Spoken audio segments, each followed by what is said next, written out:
What up, YouTube? Back at it again. Next up on Overreacts, and by the way, welcome here.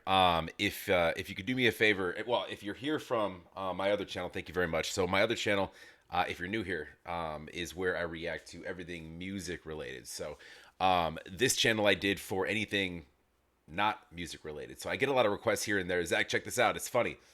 So I decided to sort of segment and separate that. But make sure you like, comment down below. Make sure you're subscribed. As you noticed here, we're looking at the time bosses got fired on Undercover Bosses. By the way, all my requests, most of them do come from Patreon. So stuff like this, just send it over there. It's free. Links down below. And yeah, let's these are funny though. If you're not familiar with Undercover Boss, so the head of a company would go undercover in full on makeup and whatnot. It's a show. And just to kind of see the, demeanor and the actions of their employees, how they're treating others and how they're handling their business, and to make sure they represent the name, the brand, the right way. And apparently this is a highlight of somebody firing the boss. Because sometimes they act like idiots, so it's kind of funny. Let's have it. Undercover Boss, prepare for an episode that will blow you away as we follow the journey of one of the youngest CEOs of the world as he goes undercover within his own company. Brace yourselves as he encounters the unsung heroes who silently shape the success of his organization. Stay with us to see what happens when this CEO, for the very first time on the history of Undercover Boss, gets fired. Michael Rubin is the founder and CEO of GSI Commerce. GSI Commerce is an e-commerce business which handles merchandising and shipping to other large companies and organizations like the NFL and MLB. GSI creates the websites for the products, and they then store and ship the product directly to the customers. And this means that most online... How old is this? Only a year. Interesting.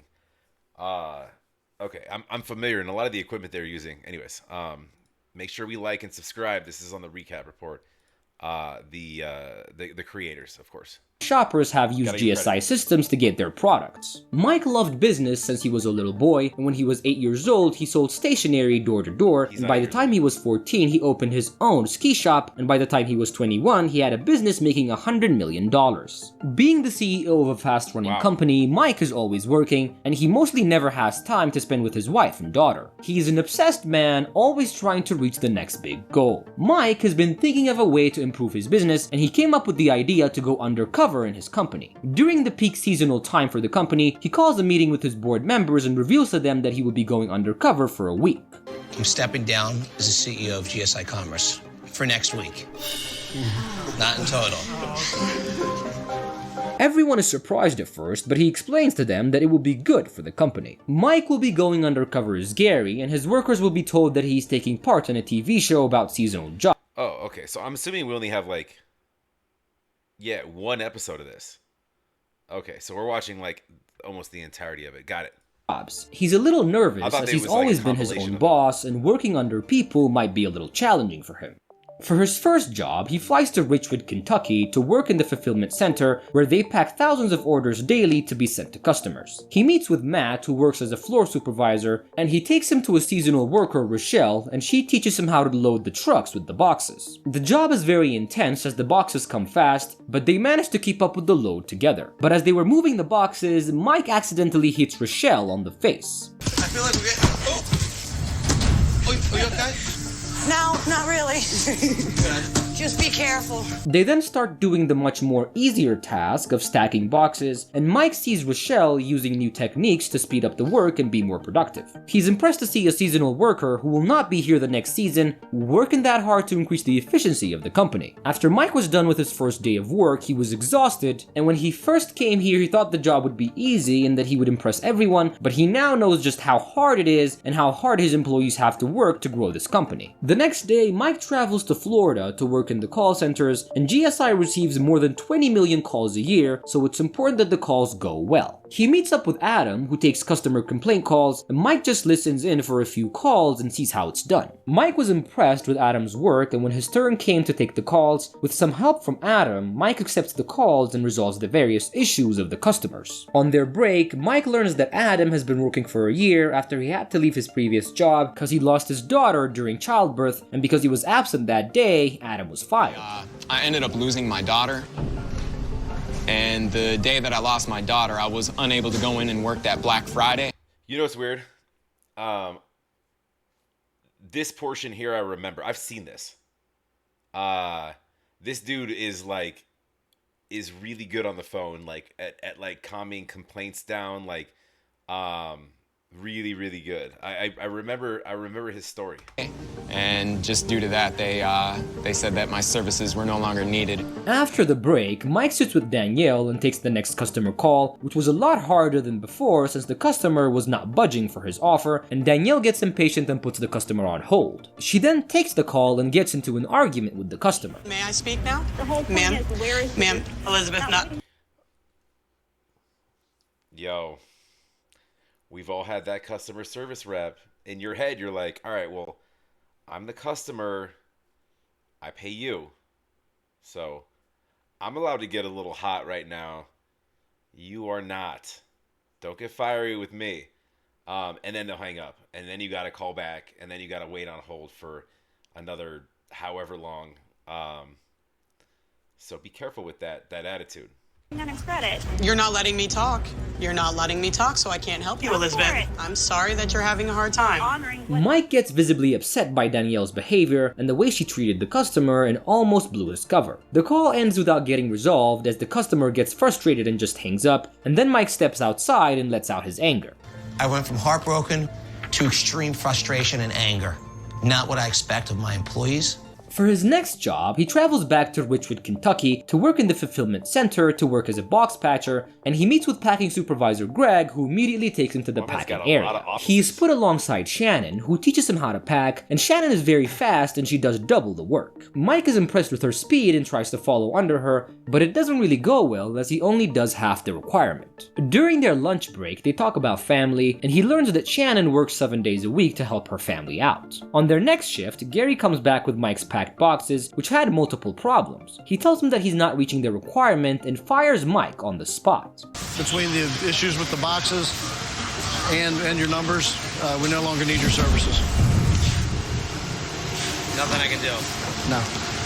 Mike is shocked as he just got fired, and he feels embarrassed about his performance and notes how hard the job is, and he then thanks Shannon before leaving. And although Mike just got fired, his undercover time is still going, and the next day he travels to another fulfillment center in Louisville, Kentucky to work on a night shift. Mike is determined to work this job well, and he meets up with Cameron and he shows him how boxes are located and picked from their shelves. Mike follows You gotta coach people up. You can't just expect them to be.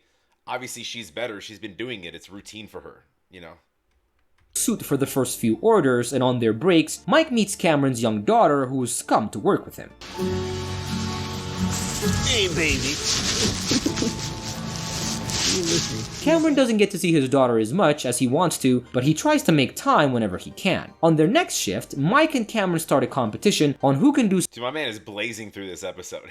Like, the interactions, he's just kind of, anyway. certain tasks faster. And unsurprisingly, Cameron wins by a big margin, but they both have fun. And finally, Mike's undercover time has come to an end, and he's learned a lot during his time undercover, and one of the things that he's learned is to spend more time with his family. And he gained this perspective after he met Cameron and Adam. And next, Mike calls his employees to a GSI building to reveal his true identity. First in was Rochelle, who impressed him by her hard work, and he tells her that he's proud of her and offers her a full-time job at the company, and Rochelle is thankful for her new job and hugs Mike. Next I get it. So he can't really let a lot of this. It's probably copywritten stuff go. So he gotta explain a little bit. I understand. in was Cameron, and he tells him that he admires both his work ethic and his dedication to raising his daughter right, and he allowed to gives play a him a little bit of the clips, $1,000 though. gift card to get his daughter a great Christmas gift, and offers him a promotion in the company, and Cameron, teary-eyed, thanks Mike for the opportunity. Next was Shannon, I'm not actually Gary. I'm Michael Rubin, the founder and CEO of the company. and he gives her $5,000 so she can spend it on her son. Next in was Danielle, and Mike was not happy with her, and now that she's in front of him, she apologizes and Mike gives her another chance and promises to give better training to all employees so that this You doesn't gotta let it happen play out again. a little And bit. on her way out, she promises that she will do great next time. Last in was Adam, and he tells him that he was blown away with his work ethic and attitude to customers, and he tells him that he was heartbroken with the story of losing his daughter, and it's made Mike reconsider his priorities in life. One of of the things that you talked about, saving money to get married. I know it's something you've been waiting to do. I'd like to put $10,000 toward your wedding. Adam is speechless by this, and he thanks Mike for his generosity. I'm speechless. Mike also wanted to share his experience with other employees, so he arranges his town hall to talk about his experience. He shows them What highlights about of the dude that fired him? his undercover time, and he gives a speech and promises to make the company better for everyone. He then thanks his employees before ending the event, and in the weeks since, all of Rochelle's hard work has paid off, and she now has a full-time position at the company. Cameron is on his way to becoming a supervisor, and he's attending a GSI leadership conference that spring, and his daughter also had the best Christmas ever. Shannon has put the $5,000 to good use and is helping her son's football team. Danielle underwent customer service retraining, and she's no longer with the company. And lastly, Adam and his fiancée are planning their dream wedding. And that is how this delightful episode of Undercover Boss comes. Super fun. I think it's okay to play at least a little bit of the audio from it. But fun story, and thanks for sending it my way. We can check out more of this stuff. I'm not going anywhere. Make sure you like, comment, make sure you're subscribed. We'll keep it moving. Let me know your thoughts.